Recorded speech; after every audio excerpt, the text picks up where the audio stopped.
Hi everyone, I'm Julie Webb and welcome to another edition of UC Tech Chat. Today I'm joined here with Matthew Hilton and we're going to be talking about disaster recovery, business continuity, and unified communication solutions.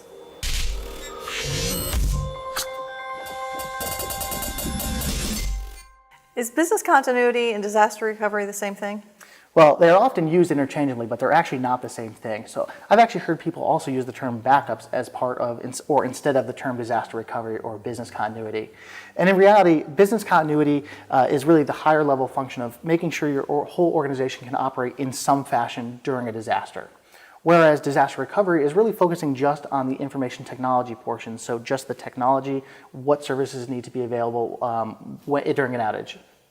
So disaster recovery is part of business continuity. It is, and so really the way that I like to think of it is business continuity is kind of a pyramid, if you will, and disaster recovery is kind of the underlying structure for that pyramid. And what I mean by that is technology is really a big part of most organizations today, and so kind of without that, a lot of companies really don't have anything to do in terms of, well, how does my business continue to operate?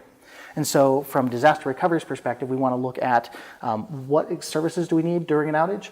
But from business continuity, which is sitting on top of that, we're again looking at what is the entire organization doing? Do we have certain employees that don't need to be in place? What happens if a supply chain issue happens? That isn't really disaster recovery, that's business continuity because it falls outside of IT's realm.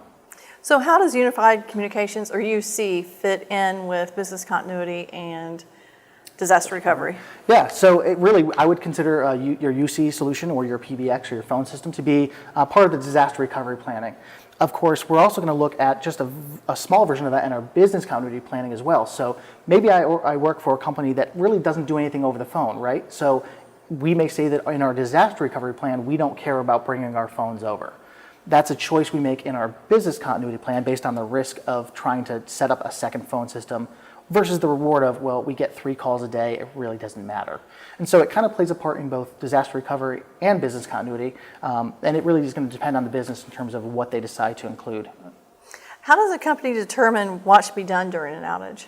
Yeah, and that's actually one of the hardest things to figure out. And essentially what we need to do is we need to look at the risks of action versus the risks of inaction and the costs to do either or.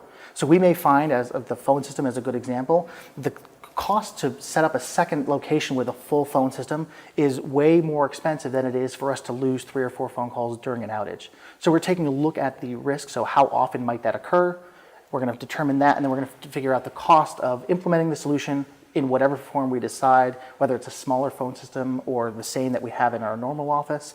And we're going to decide based on our business logic whether or not it makes sense for us to go ahead and continue that. And you do that for every part of the business plan, whether it's services like your electricity, your telephone bills, or your employees. Maybe there's certain employees that are non-essential. They don't need to come in during a disaster. So we take all that into consideration when we're figuring out the costs versus the risks that we're looking at. Perfect. Always good information to have. Thank you. Thank you, everyone, and we look forward to seeing you next time for UC Tech Chat.